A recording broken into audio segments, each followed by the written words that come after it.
أعوذ بالله من الشيطان الرجيم بسم الله الرحمن الرحيم اللهم عجل لوليك الفرج.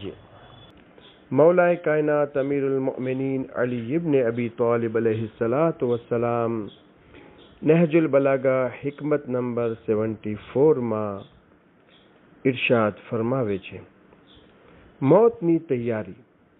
માણસની દરેક શ્વાસ તેના માટે એક કદમ છે જે તેને મોત તરફ લઈ જઈ રહી છે. માણસને દરેક સમયે શ્વાસ લેવાની જરૂરત હોય છે. જાગતો હોય કે ઊંઘતો, ઉઠતા બેસતા દરેક સમયે શ્વાસનો મોહતાજ છે. આ શ્વાસ લેવું આહિસ્તા આહિસ્તા મોત તરફ લઈ જઈ રહ્યું છે. એટલે જે જિંદગી છે તે શ્વાસ લેવાના કારણે છે, અને શ્વાસ લેવું તે કદમ છે જેના થકી જિંદગી આગળ વધી રહી છે, અને આગળ વધવું તેને મોત તરફ ધકેલી રહ્યું છે. ઉસૂલે કાફીમાં ઇમામ જાફર સાદિક અલૈહિસ્સલામ ફરમાવે છે કે દરેક દિવસ જે ગુજરે છે તે માણસને કહે છે કે આ ઇન્સાન, હું નવો દિવસ છું અને તારા બધા જ કામકાજનો ગવાહ છું.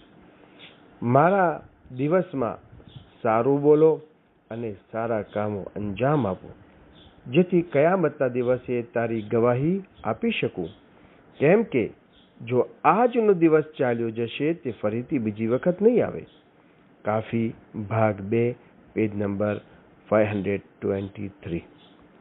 જે લોકો દિવસ રાત સમયથી ફાયદો નથી ઉઠાવતા તેઓ માટે જ સૂરે વલ અસરમાં ફરમાવેલ મુજબ તેઓ લોકો ખોટમાં છે. એક બુઝુર્ગનું બયાન છે કે એક માણસ ભર ગરમીમાં બરફ વેચતા વેચતા કહે છે કે જેની મૂડી પીગળી રહી છે તેના ઉપર રહેમ કરો. યાદ રાખવું જોઈએ, રાત દિવસ એ આપણી મૂડી છે. સારી વસ્તુમાં વાપરશો તો પણ અને નહીં વાપરો તો પણ તે ખતમ થઈ રહી છે. અક્કલમંદ માણસ મૂડીને સાચવવા સાથે તેમાં નફો પણ જોતો હોય છે. અલ્લાહુમ્મા સલ્લી અલા મુહમ્મદ વ આલી મુહમ્મદ વ અજ્જિલ ફરજહુમ. From Fountain of Ahlul Bayt alayhimus salam.